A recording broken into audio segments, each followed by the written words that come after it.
This is the Dreamers Podcast, episode 6 with Samantha Ettus. Today is March 1st, 2021. To me, financial independence is the final frontier. If you don't have financial freedom, you don't have freedom. And so right now I'm dedicating my career to helping thousands of people become financially independent. And that for me is like the most rewarding thing I've ever done. So people will sometimes say to me, whoa, this is so unsexy. You used to be on the Today Show a lot and on air, and now all you do is talk about credit cards. And I'm like, no. I'm talking about women's financial independence. And to me, there's nothing sexier. This episode is brought to you by Dream of Legacy. Check out dreamoflegacy.com for resources to assist you on your journey to financial independence. Hello, world. Welcome to the Dreamers Podcast. I am Stephanie Anne-Lyse, also known as Anne-Lyse Wealth. I'm a financial coach and an author. I self-published my first book, Dream of Legacy, a guide to help dreamers reach financial independence and build generational wealth. In this podcast, I'll have conversations with experts and thought leaders who dare to follow their dreams. You'll hear about their journey and their money stories. I hope it inspires you, dreamers out there, to live life on your own terms. Come on, dreamers, let's change the world! Hello, dreamers. Welcome to the Dreamers Podcast. I am happy that you joined me again on today's episode. My guest is Samantha Ettus. Samantha Ettus is a best-selling author of 5 books. She's a renowned speaker, and she's the CEO and founder of Pike Place Payments, a woman-owned payment processing company. Sam is an advocate for women pursuing their dreams and achieving financial independence. She makes regular television appearances on shows like Good Morning America, The Today Show, among others. She's a Harvard MBA. She's also a co-founder of the Los Angeles Women's Collective, which supports women to run for office nationally. Sam also serves on the advisory board of the Forbes School of Business and Technology. I had a great conversation with Sam. We talked about how to live a full life while pursuing your dreams and the importance of women financial independence. Sam talks about the process behind building multiple businesses and what it takes to succeed and win in business. Sam and I also talked about how to use cold contacting as a tool in business and what parents can do to raise exceptional kids. Samantha Ettus, welcome to the Dreamers Podcast. Thank you. I'm happy to be here. I can't wait for our listeners to hear about you and what you do. I read your last book, The Pie Life, and I have to say, I wish I had read it before having my first child. Can you talk about the Pie Life concept? Yes. So I was concerned when I saw so many women leaving the workforce after they had children. And I thought, maybe if I could provide women with a more positive framework for how to manage their professional and personal lives, then they might be able to stick with their careers after having kids. And the idea of the pie is that to have a fulfilling life, you need to be involved in 6 or 7 slices. And those slices are your family, your health, your career, your friends, your hobbies, your community, and your relationship or your quest to find one. And typically what we do to ourselves as women is often we beat ourselves up and say, okay, if I am just a mom and just a wife, I'll be the best mom and wife possible. Or if I'm just focusing on my career and working out, that's what I need to do right now. And we forget that to have a really fulfilling life, you actually need to give yourself really permission to be involved in all of these different slices. I actually took the assessment and I knew that I had some work to do to live a fuller life, but I admit I have a lot more work to do. I don't know if me taking the test during the pandemic had anything to do with it, but right, exactly. No one has any good balance anymore, but yes. So in The Pie Life, you wrote that the number one barrier to a woman's earning potential is who she chooses to marry. Can you expand on that? Yeah, it's really hard to reach your personal potential unless you are either single or partnered with someone who fully believes in your dreams. Because if you are partnered with someone who doesn't think of you as an equal or doesn't think of your career as important as theirs, you're never going to be able to reach your full potential. If you're partnered with someone who expects you to do more than your fair share of the childcare and housework, it's impossible for you to have a full career or to really achieve whatever it is that you want to achieve professionally. I think there's a lot of truth in that. Sometimes women do not pursue their ambitions because of their partner or because of the fact that their partner or husband feels threatened. I think having someone who believes in you but also supports you goes a long way. Absolutely. Yeah. Maybe the old saying, marry well, is not really about marrying for money, but it's about marrying someone who won't get in the way of you earning more. Absolutely. And not just not getting in the way, but also supporting you. You know, if you are partnered with someone who belittles your dreams or criticizes you too much or doesn't give you the time and space to do all the things required for you to have success in your career, then you're never going to be able to have that full career. And it's, you know, it's funny because a lot of parents, moms particularly, will model things that they don't want their own kids to grow up and do. So they're sitting there and they really want their kids to be well educated and have successful careers and marriages. But then if they actually took a step back and looked at what their kids are seeing at home, it's more of a traditional view of marriage where they're asking for permission to go shopping or calling it daddy's money. And I think it's so important that we model the kind of life that we hope our kids will one day lead as well. Yeah, so sometimes as parents, we put more emphasis on what we say. And then, like you said, modeling it is a bigger challenge. I read that to get I think it was your first book done, you did something that most people would have the courage to do. Can you tell our listeners how you managed to get Barbara Corcoran and Richard Branson and many more experts to participate in your book? Listen, you cold called me to be on this podcast, right? You cold contacted me. I'm a big believer in cold contacting people. And when people say no, I believe it's just a slower path to yes. You'll eventually get the yes if you keep trying. So in a lot of the cases of, you know, even with Barbara Corcoran, she said no a number of times before I finally convinced her to say yes. And I think that most people give up after one or two no's and they are not persistent. But if you are persistent, you usually will get the result that you want in the end. I love that. I think a lot of people, when they hear no, they think that it's the end all be all. But to get to your yes, or in life, if you want to try hard things, you're going to hear a few no's. Absolutely. I think a lot of people look at other people who are successful and think, oh, they're so lucky or it happens so fast. And there is no such thing as overnight success. I've never met someone who's super successful that hasn't worked incredibly hard to get where they are. You've written multiple books, but before becoming an author, you were working in the personal branding space? Yeah, I launched a personal branding firm in 2001, well before anyone knew what a personal brand was. But the idea was to launch a company that would represent CEOs and experts in different fields and help them with their press and their board involvements and their bios and everything, their speeches, everything having to do with their personal brands. And I felt like we talked a lot about the personal brands of actors and celebrities, but not a lot about the personal brands of business leaders.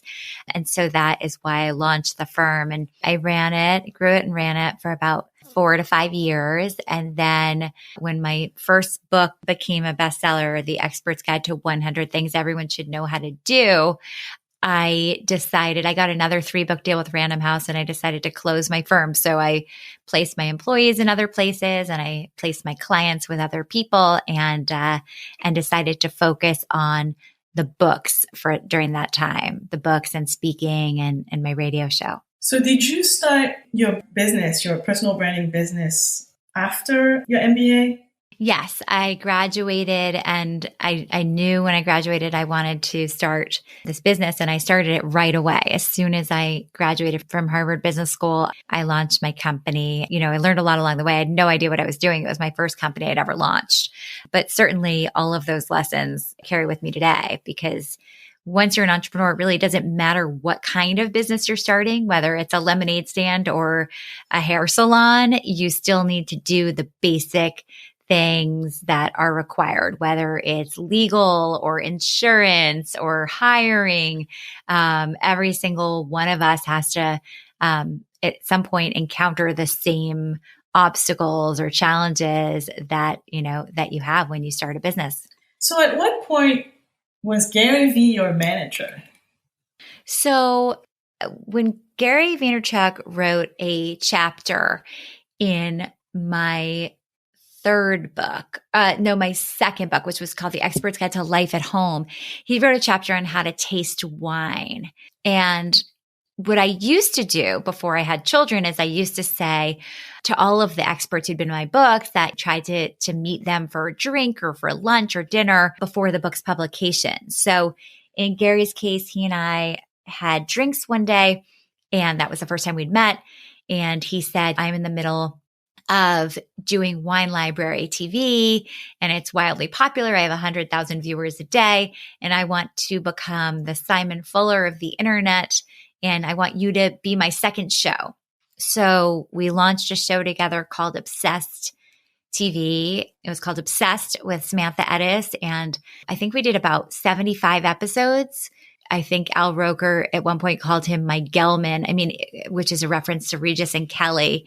He used to show up at all the shoots, and we had really great guests from Al Roker to Bethany Frankel to just a wide variety of chefs and interesting people. So it was kind of like a Barbara Walters style show on the internet, but for very interesting people who are not actors.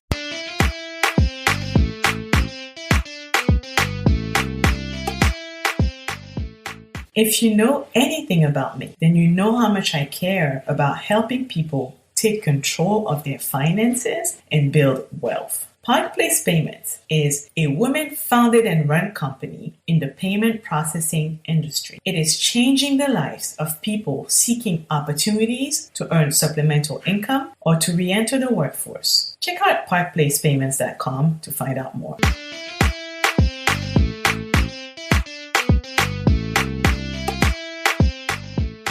Sunday Skincare Day is one of the ways that I keep my sanity in these crazy times. Jumino is an all-natural, Black-owned skincare brand carefully handcrafted by parents who could not find the proper solutions to address their family skin problems. All Jumino products are made of organic and high-quality ingredients, meticulously chosen for their proven benefits to give your skin the smooth results and the glow it deserves.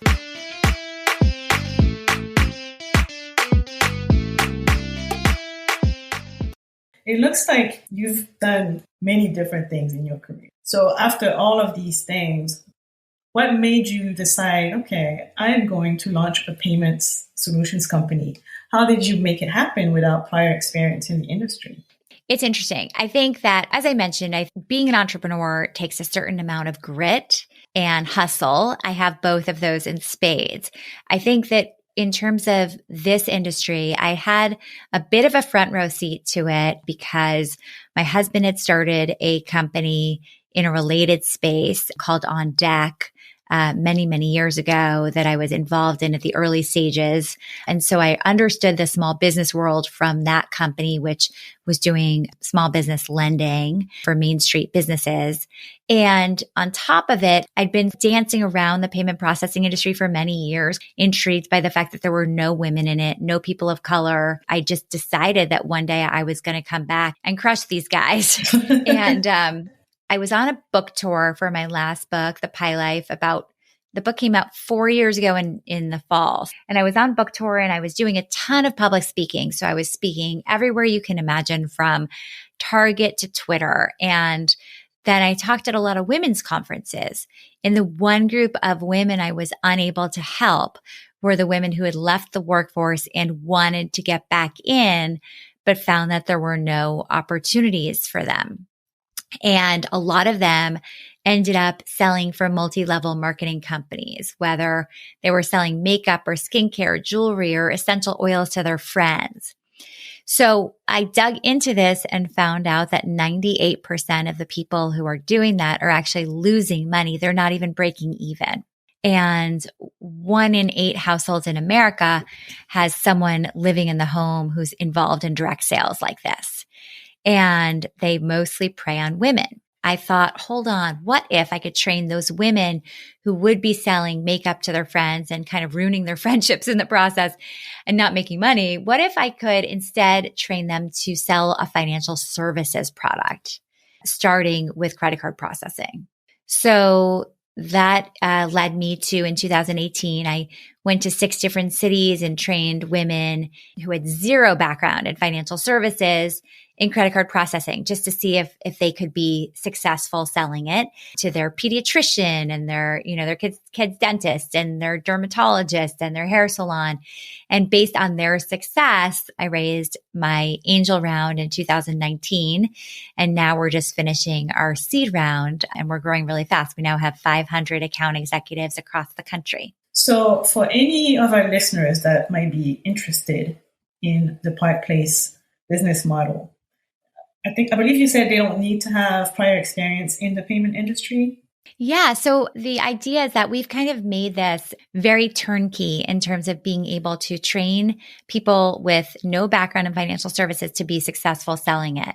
So it's really all a matter of, like, if someone is comfortable talking to people that they don't know very well or striking up a conversation with a store owner, then they'll probably be successful at this. And we have an online training course called Park Place Academy, and it's about 2 to 3 hours. It's free. We train everyone for free. We don't ask anyone to spend money. There's no way to lose money with Park Place. You can only make money. And it's all recurring revenue. So once they take the course, they're set up into our system where they have a group training session, and then they have another sales training session. Then they get access to our account executive center, and they start approaching businesses with our support and guidance. And the great thing about it is it's all residual income. So for example, if you sell your dry cleaner and that yields $50 a month of revenue for you, that's $50 every single month. So it really does build up quite quickly once you start adding more and more accounts to your portfolio. That sounds like an amazing opportunity, especially for women, like you said, who have been trying to get back into the workforce. It looks like you can manage your own schedule. Absolutely. It's totally flexible. You can work 1 hour a week or you can work 60 hours a week. It's totally what you put into it and what you choose. There's no quotas. Everyone is a 1099. They could take 2 weeks off and come back. It's set up so that it's completely flexible. You can be home with your kids and carve out time to do Park Place on the side. Some people do it as a side hustle in addition to their full-time job. It's totally what you make of it. And that's the idea of it, is that it's really family friendly. So we have, I would say, like 5% of our account executives are male. It was really important to us that we call everyone an account executive so that it gives their resume a boost if they've been out of the workforce for a little while. So it looks like the pandemic has significantly more impacted women. Sure. In December, there were 140,000 jobs lost, and 100% of them were jobs held by women. How has the pandemic affected your business? So, well, first, I just want to share that I think what you just mentioned is such an important thing for us all to focus on. It's like, how do we get women back to work? And in 2020, women lost 2 million plus jobs. And it really threatens to derail the progress we've been making. And I think it's critical that we find, ways to provide childcare to women so they can get back to the workforce. It's hard to look for a job when you have no childcare. It's hard to go to a job interview when you have no childcare. So I think that's the really pivotal issue, is making sure that we give women the opportunity to get back and to give them opportunities to go back, and to not ask about those gaps in the resume, and to really focus on the work they can do moving forward. In terms of our company, we've actually I hate to say that we benefited from COVID because no one's benefiting from the pandemic. However, in certain ways, it's been helpful to our business in the sense that we have a more high quality sales force than we've ever had because there's so many qualified people that were put into situations where they needed to find a flexible opportunity like Park Place offers. And then the second thing is the technology, which is that a lot of businesses were not previously accepting contactless payments like Apple Pay or Google Pay. And now no customer wants to touch a terminal because it's dirty. No one wants to hand over their credit card. So it's forcing businesses to upgrade to contactless payments. And anytime there's an upgrade, might as well switch to a company with exceptional customer service like Park Place has. So it's an opportunity for us to win new business. So it looks like you've reinvented your career many times over. For anyone who's listening that might be contemplating doing something different, what advice do you have for them to not feel like they're stuck? Which steps could they take? I think language is really important here. And I have a contrarian view on this, which is that none of us are reinventing ourselves. We're just shifting based on the things we've already learned. And I think it's really important, first of all, to understand your story and how whatever the next opportunity you're seizing fits into that story. So people are lazy and they're not going to spend the time it takes to figure out connect the dots between your previous career and your new career or the one you're gunning for. So it's up to you to create that narrative for them because people like to have a digestible story in front of them. They don't want to think that you were in food services and now you're becoming an accountant. People can't handle that kind of thing. Maybe you were in food services and your favorite part of working in food services was that you loved the numbers and you loved finance and you loved batching out at the end of the day and seeing how much the restaurant was making and working on that. And you decided that because of your love of numbers, you wanted to become an accountant. That's a far better story than saying, I'm changing careers and now I'm going to be an accountant. People like it when you can create a story out of your path. And so I think, and whether it's that I created the story or I believe my own story, I don't see any of my career as reinvention. I see it as a natural trajectory of, I've always loved working with people. I've always loved solving problems. I've always been passionate about women. And so throughout my career, I've always been focused on working with women and helping women to reach their potential. And to me, financial independence is the final frontier. If you don't have financial freedom, you don't have freedom. And so right now I'm dedicating my career to helping thousands of people become financially independent. And that for me is like the most rewarding thing I've ever done. So people will sometimes say to me, whoa, this is so unsexy. You used to be on the Today Show a lot and on air, and now all you do is talk about credit cards. And I'm like, no.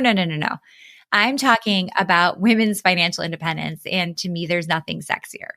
I love that. So it's really about figuring out a way to tell your story, to use every experience that you have as a stepping stone, as opposed to just seeing it as different experiences. Exactly. It's really creating that thread because there always is a thread. Yesterday, we did a storytelling exercise with the account executives on our team because we have weekly training calls every Wednesday. And yesterday's was focused on storytelling and how Park Place fits into your life. And every single person on the call told their story, and they all had very, very different stories. It was someone who hadn't worked in 13 years, and then it was someone who currently has a really big tech job, and another person was a doctor, and another is a doctor today even.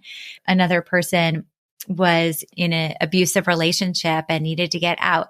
Everyone has their own story, and it's so important that when you're talking about whatever it is you're doing now, you're able to weave in your background so that it makes sense to someone why you're doing this. No one wants to buy anything from someone who isn't passionate about it. And the same goes for you and your story. If you're job interviewing or you're looking for a new opportunity, it's really important that you're able to narrate your own story in a way that is compelling and makes sense. That's great advice. Do you have any regrets? Maybe if I had to do it all over again, I would have gone to law school also, because I think there's so much power in understanding the law. And that's one skill I don't have that I just some days, a lot of days I wish I did have. But other than that, I don't believe in living life in the past lane. I'm a big believer in always looking forward, and that everything that happened in your life gets you to where you are today. And, I just try to be the best parent and the best person I can be, both professionally and personally. And I'm always learning and always trying to get better. Is there anything that you wish you had known earlier or when you started your first business that our listeners can benefit from? One thing that I'm a huge believer in is that it's important to collect people throughout your life that you learn from and that you keep in touch with and that you help. And I keep in touch with my best friends from preschool. I keep in touch with everyone. I feel like, if there is a good person who comes into your life, might as well keep in touch with them. It's not hard, especially with social media. It makes it easier than ever before.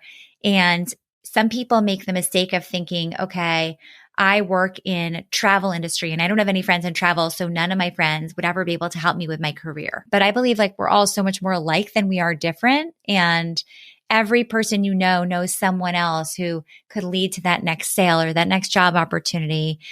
I'm a huge believer in helping people when you can, right? Whether it's a comment on social media or whether it's a reference, someone's asking you if you know a lawyer and they need a lawyer, you probably do know a lawyer that can help them. And even if it's personal, if someone's looking for a recommendation for a restaurant or a doctor, or they're trying to find a partner and someone that might be a good fit for them. A lot of people tend to say oh, I don't want to get involved. It could be messy. Yes, it can be messy, but what fun is life if it's not messy? The whole point of life is to take smart chances and to dive in and be part of things. And so that also goes to saying yes to opportunities. I try to say yes as my first instinct rather than saying no as my first instinct. And I think that's really helped me. Thanks for saying yes to this podcast. My pleasure. I read an article you wrote for the Washington Post a couple of years ago, what it's like to win the lottery as a woman. And one thing that struck me in the article is, just to give a quick summary, you talk about many different instances in your life where things could have turned dark, but they didn't for you. And one specific one that stood out is that the person that was coaching you, I guess for a few years when you were, I think, between 9 and 13 years old. Many years later, you found out that they were actually a sexual predator. But at 13 years old, you made the decision to fire them as your coach because I think you said that you felt that there was something wrong with him. How did you have the confidence at 13 years old to fire your tennis coach? Ironically, my parents, who didn't protect me from having this predator as a tennis coach, did instill in me an incredible confidence. And I do think, and this sort of is not talked about enough, is that the number one role of a parent is to make their kids know and believe that they can do anything and be anything they want to be with hard work. And even in just all of the incredible people I've had the opportunity to interview in my life, I would say that the number one thread of the successful ones is that they had parents who made them believe they could be anything. So I really didn't struggle with confidence as a kid. I had a lot of confidence. And I also had this radar for people that I still have today, probably more so today. I just knew something was off and my parents weren't doing anything about it. And so I needed to do it myself. And I remember my parents didn't make it very easy for me because I lived in New York City and there were really not many tennis players in New York City because it was hard to find tennis courts. And they said, okay, if you're going to let him go, you're going to have to find your own next coach because we don't know anyone. So there was one other boy at school who was older than me and he was also a nationally ranked tennis player. And so I remember even where we were standing at the locker when I asked him for the number of his tennis coach and he gave it to me, wrote it on the little piece of paper, and that coach became my new coach. And I did it. And I mean, I'm so glad I did. Obviously, it was certainly years later hearing, he was outed as a really terrible sexual predator was almost validating because I didn't know. I just knew something was off, but I couldn't put words to it necessarily. So years later, when this came out, it was like, whoa, I dodged a bullet. You mentioned that you felt validated years later when you found out about your coach. Do you think that trusting your gut and making that decision, even though your parents didn't see or didn't understand why you were firing him. Do you think that played a role in how basically throughout your career, it seems that you've taken chances and it looks like you followed your gut and tried new things? Do you think that experience somehow played a role in this? I don't. I think that if anything, what turned me into a successful entrepreneur is probably the fact that I was a competitive athlete as a child and I knew how to win and I cared about winning and I had a lot of grit. I think that my athletic experience is what kind of trained me to be strong and to be strong in business, especially. And I think that experience of, firing my coach, it didn't define me. I think I was confident before that. And it's funny when you mentioned trust your gut. Like, I actually think one of the worst pieces of advice we give to people is trust your gut, because most people have terrible guts. Some people happen to have instincts they should trust. Most don't. I mean, yeah, sure. If you're in a dark alley and your hair, sticks up in the back of your neck because you think someone's following you, trust that instinct. But in terms of the instinct of do this over that, I don't think most of us necessarily have great instincts. And it's better to learn and get experience. I mean, I think a lot of parents are told, trust your gut. And I have a very strong parenting philosophy. My husband and I have a very strong parenting philosophy together, but we also never stop learning. We go to lectures, even still, like we just went to one last week on how to raise teenagers. We are always learning. We are always reading books on parenting. And I think that it's really critical to put in the work to understand how you can be the best parent you can be or the best worker you can be. Never stop learning. Never stop learning. Yeah. I mean, that's part of the reason that, I launched my podcast is because I've always been obsessed with stories. And a friend of mine who's another entrepreneur, Amy Nelson, who started The Riveter, she and I launched this podcast with iHeart in September called What's Her Story with Sam and Amy, where we tell the stories of remarkable women, and each episode follows one of their stories. And I think that we learn so much from people who've been there and their experiences. And clearly you have that curiosity as well. I love the podcast. I discovered it earlier this year and it's amazing. I love it. Thank you. Take us back to your childhood. You grew up in New York City. Yeah. Can you tell us about one of your early memories when it comes to money? So I have a great money story, which is that I grew up with a mom who was a super feminist. And I grew up hearing all about Gloria Steinem and Phyllis Schlafly and like anyone who countered the ERA or I was brought up hearing about it all the time. And one day I grew up on the 26th floor of an apartment building and there was a family friend in the elevator with us. And when we got out of the elevator, my mom referenced this person and said, she hates her husband, but she has no money of her own, so she can never leave him. Never be like that. And how old were you? I was either 9 or 11. And it was obviously a very kind of crass way to deliver the message, but I appreciate it now more than ever before because I see so many people get into financially vulnerable situations. And one of the frustrating things to me is that we don't teach kids this lesson, like stop dreaming of the white dress, dream of having your own bank account and marrying someone who's going to be your equal, And I think if more women heard that lesson early on, we'd be in a much stronger position financially. That's such a great lesson to learn at 9 or 10 years old. Yeah, it is. I'm sure after that, you didn't even think twice about becoming financially independent. Yeah, it would never have occurred to me. In fact, I remember a lot of my friends were kind of talking about like, when they're dating, like, what does this guy make? And, I want to marry someone who does really well. And I always thought, what's the fun of that? Like, I want to marry someone who hasn't yet made it so we can make it together. So what has been one of your biggest money mistakes? Can you share one? Oh, sure. I have plenty of those. I would say I guess it's a kind of a money lesson. My parents always kind of like spent what they earned and they didn't believe in like dying with a lot of money. Like instead, like enjoy your life, spend the money you earn. And At the same time, my mom never had credit card debt, but like she was fanatical about that.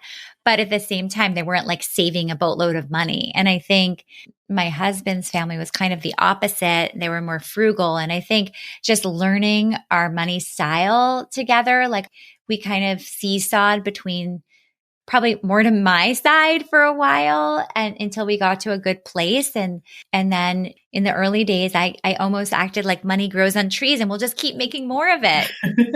I think it took me a little while to learn. I think it was like living in our 1,600 square foot apartment in New York City with 3 kids and, you know, in the winter was nowhere to go. And I thought, okay, like we probably need to start thinking about our future more. Thanks for sharing that. Yeah. I'd like to end the interview with some rapid fire questions. How does that sound? That sounds great. Tell me about a book that changed your perspective on life. Oh my gosh. I just read this incredible book by Gloria Steinem when I was preparing to interview her. And it's called The Revolution from Within. And one of the things that had struck me on my book tour was that I met so many women who lacked confidence. And it's hard to ask for a raise or go for that job or the promotion or ask for or demand equality in a relationship if you don't have confidence. And this book was really all about kind of like the history of self-esteem. And anyway, I learned tons from that. But I'm an avid reader. I read a book a week. I'm constantly reading. So it's hard for me to pick just one. That sounds like an interesting one. What's the name of it again? It's called The Revolution from Within from Gloria Steinem. Yeah. What's one thing about money you wish you could tell your younger self? That it doesn't grow on trees. Tell us about the best investment in yourself you have made so far. It's such a tough question. I don't know. I've never thought of that. I guess it's just always learning, always fueling that part of my growth. Maybe also getting involved in politics. Like I really love being involved in the world and just, you know, educating myself on politics and then getting involved with supporting politicians I believe in has definitely been a great investment. I just think for the future and for my kids' future. And my oldest daughter is super interested in it. And I think that stems from the fact that she's been able to go to a lot of political events with me. She's gone to all the women's marches. We go together, and she and I went to we went to the Iowa caucuses together last year. So that investment has been definitely paid back in spades. How old is she? 15. She's 15 now. Oh, yeah. Wow. You fill in the blanks. In 3 words or less, money to me is essential for freedom. What do you want your legacy to be? Definitely financial independence for a large group of people.